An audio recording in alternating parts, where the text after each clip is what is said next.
여러분 혹시 2014년 올해의 최저임금이 얼마인지 아십니까? 시간당 5,210원인데요. 바로 내일 내년도 최저임금을 결정하는 날입니다. 하지만 늘 그렇듯이 올해도 합의 과정이 순탄치가 않습니다. 노동계는 적어도 6,700원은 돼야 한다고 주장하는 반면에 재계는 올해 그대로 동결해야 한다고 주장을 하면서 지금 협상이 계속 결렬되고 있습니다.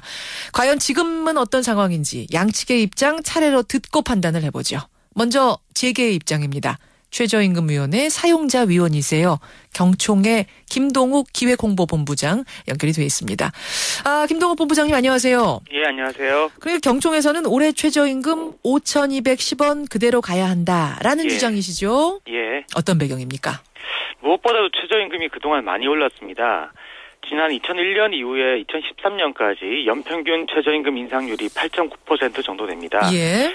같은 기간 중에 일반 근로자 임금이 3.8% 올랐는 거에 비하면 한 2.3배 정도 최저임금이 더 많이 올랐고요. 예. 소비자 물가에 비해서도 3배 이상 많이 올랐습니다. 그래서 지금 전체 근로자 중에 15%가 최저임금에 직접적인 영향을 받고 있고 11%의 근로자들이 최저임금 미만을 받고 있는 현실입니다. 이렇게 최저임금이 너무 많이 올랐기 때문에 대부분의 최저임금 적용 대상 사업장인 한계 영세 기업 그리고 소상공인들이 굉장히 어려움을 호소하고 있습니다. 그래서 지금 상황에서 최저임금을 더 이상 올리는 것은 이런 영세 한계 기업의 경영난을 더욱 가중시킬 우려가 있기 때문에 저희는 좀 최저임금이 연착륙이 필요하다, 좀 안정되는 게 필요하다는 측면에서 지금은 동결해야 된다라고 주장하고 있습니다. 영세 기업들이 지금 신음하고 있다. 더 이상 올리는 건 불가능하다. 근데 지금 말씀하신 대로 이렇게 최저임금을 정해놔도 전체의 11%는 최저임금도 못 받는 상황 아니냐. 그렇다면 최저임금을 그나마 더 낮추면 그 11%의 사람들은 그보다도 더 못 받는 상황이 될 텐데 그들은 어떻게 하란 말이냐라는 반론 어떻게 보세요? 그 최저임금 미만 근로자가 많다는 이유는 다시 얘기하면 이 시장 임금보다 최저임금이 너무 높다는 그런 얘기입니다. 오히려 그 반증이라는 말씀이세요? 그렇죠. 지금 5,210원인데 실제로 한 4,500원 정도만 준다고 해도 일을 할 근로자들이 상당히 많기 때문에 최저임금 미만 근로자가 많이 발생하는 그런 상황입니다. 그런 현실을 고려해서라도 5,210원 그대로 유지하는 게 맞다 이런 주장이세요. 근데 지금 전국 직장인 평균 점심값을 조사해봤더니 6,219원이랍니다. 그런데 노동자들의 최저임금 5,210원. 그럼 1시간 일을 해도 밥 한 끼를 못 사 먹는 건 너무한 거 아니냐라는 노동계의 설명. 절대로 5,210원이 높은 가격이 아니라는 의견 어떻게 생각하세요? 그런 주장도 있는데 최저임금하고 한 끼 식사비를 비교하는 것은 실제로 부적절하다고 봅니다. 실제로 이제 외국의 사례를 보면 저희들이 한 15개국 정도 조사를 했는데요. 최저임금으로 한 끼 식사를 해결 못하는 국가들이 많은 것으로 나타났습니다. 지금 이제 외국 사례 얘기를 하셨으니 말입니다만 2013년 이 OECD 국가별 최저임금 수준을 쭉 조사를 좀 해보니까요. 호주가 10.21달러, 프랑스가 10.63달러, 벨기에가 9.97달러. 거기에 비해서 우리나라는 달러로 환산하면 5.22달러.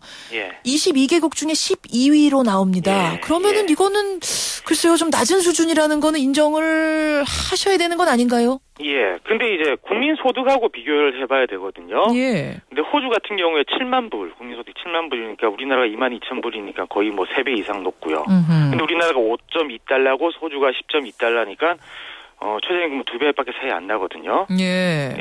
프랑스 같은 경우는 4만 불이 넘고 벨기에도 5만 불 가까이 됩니다. 그러니까 국민소득 대비 최저임금 수준을 살펴보면 우리나라가 결코 낮지 않은 수준이고요. 특히 이런 외국 같은 경우에는 상여금이라든지 팁이라든지 이런 것들이 최저임금 산입 범위에 포함이 돼 있는데 우리나라 최저임금은 기본급에다가 고정수당밖에 안 들어가 있거든요. 실제로 5,210원, 그러니까 한 달에 109만 원 정도 되는데 이 109만 원 받는 근로자의 경우에 보너스라든지 연차 수당, OT 수당 이런 걸 포함했을 경우에 한 130만 원, 140만 원 정도 되는 게 사실입니다. 그래서 우리나라 최저임금이 좀 낮게 국제적으로 비교했을 때 저평가되는 게 산입범위의 차이 때문에 있다고 보겠습니다. 근데 최저임금을 따져야 하는 정도 수준에 있는 노동자들이라면은 상여금이라든지 기타의 수당들이 사실 잘 안 나오는 직종 아닌가요? 그런 경우도 있고요. 조사를 해보니까 최저임금 수준을 주더라도 상여금이나 뭐 OT 수당 포함했을 경우에 실제로는 최저임금의 2배 반 정도 주는, 그러니까 연봉으로 치면 거의 3천만 원을 받는데도 기본급 비중이 낮기 때문에 최저임금 대상 근로자가 되는 그런 경우도 있었습니다. 그 좀 드문 경우긴 하죠. 예. 여기까지 일단 말씀을 듣고요. 지금 이제 협상이 진행 중인데. 예. 과거를 봤을 때 이번에도 과연 순탄할까 제가 좀 걱정이 됩니다. 늘 중간에 누군가가 퇴장을 하고 그래서 몇 번 결렬이 되고 이랬었거든요. 이번에는 어떨 것 같으세요? 일단 6월 29일까지가 법정 기한입니다. 그래서 그 노사 양측 위원들이 모두 이번에 법정 기한 내에 최저임금을 결정하기로 최선을 다하기로 이미 약속을 한 바가 있습니다. 혹시 어느 수준까지는 타협이 가능할 것이다라고 삼는 어떤 마지노선 같은 게 있습니까? 그런 거는 지금 저희들이 염두에 두지 않고요. 5,210원하고 6,700원 중간쯤이면 한 5,900원 정도 되는데 이거는 경총에서 받아들이기 어려운 수준인가요? 받아들이기 어렵죠. 어렵습니까? 5,900원이면 어렵습니다. 알겠습니다. 여기까지 말씀을 듣죠. 고맙습니다. 고맙습니다. 재계 입장 먼저 들었습니다. 이번에는 근로자위원으로 협상에 참여하고 있는 한국노총의 이정식 사무처장 연결을 해서 노동자 측 입장도 들어보죠. 이정식 사무처장님 안녕하세요. 안녕하십니까. 노동자 측에서는 내년도 최저임금은 6,700원은 돼야 한다. 이렇게 주장을 하고 계시죠? 배경이 뭔가요? 최저임금 법에 정한 최저임금 결정 기준과 그다음에 노동부 장관이 심의 요청했을 때 감안해달라는 사항, 그리고 각국의 사례 이 세 가지를 감안해서 정한 건데요. 세계적인 기준은 노동자의 평균 임금의 50% 선을 최저임금으로 하고 있기 때문에 그러니까 가장 기본적인 거는 전체 근로자들의 평균 임금의 한 반은 적어도 돼야 된다라는 게 큰 기준이네요. 그게 핵심입니다. 근데 앞에서 재계 측은 어떻게 말씀하셨냐면 지금 증가율이 너무 가파르게 올라왔다 계속해서. 지금도 현실적이지 않기 때문에 전체 근로자들 임금 조사를 해보면 최저임금도 못 받는 사람들이 11%나 된다. 이건 무슨 얘기냐? 그만큼 현실적이지 않다는 것의 반증이다. 이렇게 얘기를 하세요.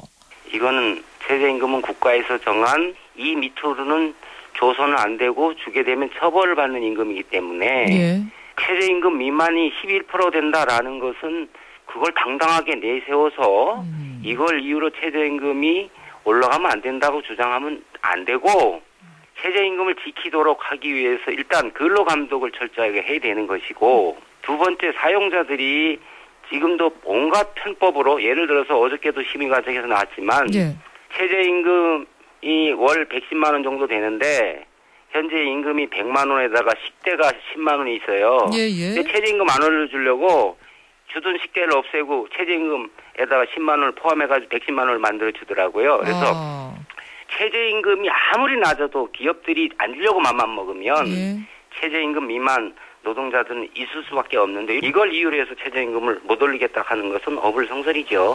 뭐 그것 때문에 못 올리겠다는 건 아니지만 현실이 그렇다. 지금 중소기업들, 영세기업들은 너무 어려워서 신음하고 있다. 이런 얘기도 하시더라고요. 중소기업이 어려운 부분에 대해서는 대부분의 중소기업 경영주들이 하시는 말씀이 최저임금 더 올려도 된다. 그런데 중소기업 어렵다. 그럼 어려운 이유가 뭐냐?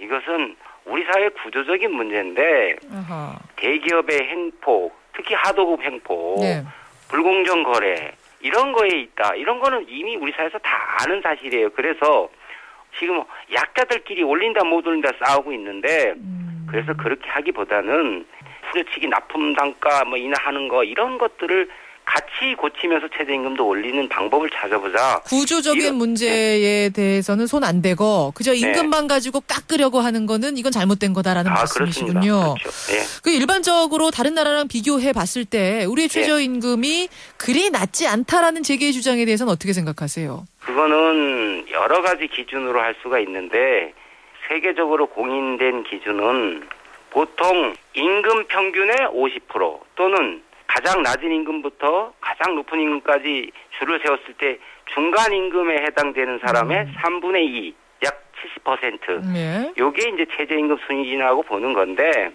지난번에 OECD에서 발표한 내용을 보면 OECD 가입 국가 중에서 제 기억에 체코, 미국, 그리고 한국이 세 번째로 중위소득이나 임금 평균에 비해서 그 비율이 가장 낮은 나라에 속하는, 그러니까 OECD 국가 중에 꼴찌에서 예. 세 번째, 네 번째 다투고 있다. 그러니까 지금 재계에서는 그 나라의 국민 소득에 비교해서 이 최저임금을 생각하는 거고, 노동계에서는 그게 아니라 월급쟁이들, 노동자들의 임금 평균과 최저임금을 비교했을 때는 다른 얘기가 되는 거군요. 그렇죠. 제가 앞서도 경총에 질문을 드렸습니다만, 과연 어느 수준까지 타협이 가능한가? 반대로 말해서 어느 선은 우리가 반드시 지켜야 한다 하는 마지노선을 지금 생각을 하면서 협상에 임하시는 건가요? 아, 그렇죠. 어느 정도입니까? 이거는 뭐 말씀드리기는 어렵지만 지난해 7.2%가 올랐지 않습니까? 예. 그러면 올해는 적어도 그 이상은 돼야 될 것이다. 7.2% 이상은 돼야 된다라는 거를 예, 최종 마지노선으로. 예, 근데 저희가 볼 때는 이번에는 두 자릿수 인상은 돼야 된다라고 저희는 기대를 하고 있습니다. 두 자릿수 인상은 돼야 한다. 예, 경총에서는 예. 5,900원 제가 말씀드렸는데 뭐 그 정도도 어렵다고 하셨거든요. 5,900원이요? 예. 지금 8년째인가 이 사람들이 동결을 주장하고 한 해는 아예 최저임금을 깜짝고 덤벼들었어요. 예. 근데 지금 미국도 뭐 7.25불에서 뭐 10.10불 정도로 올리려고 했는데 한 40% 정도가 오르는 거거든요. 예, 예. 뭐 그런데 우리나라도 이제는 좀 그 생각을 좀 바꿔야 될 때가 됐다라고 생각을 합니다. 알겠습니다. 적어도 두 자릿수 이상의 예. 인상률을 마지노선으로 삼고 있다는 말씀. 오늘 회의 어떻게 진행이 되는지 관심 가지고 보겠습니다. 예, 고맙습니다. 고맙습니다. 예. 재계와 노동계 입장 차례로 들었습니다.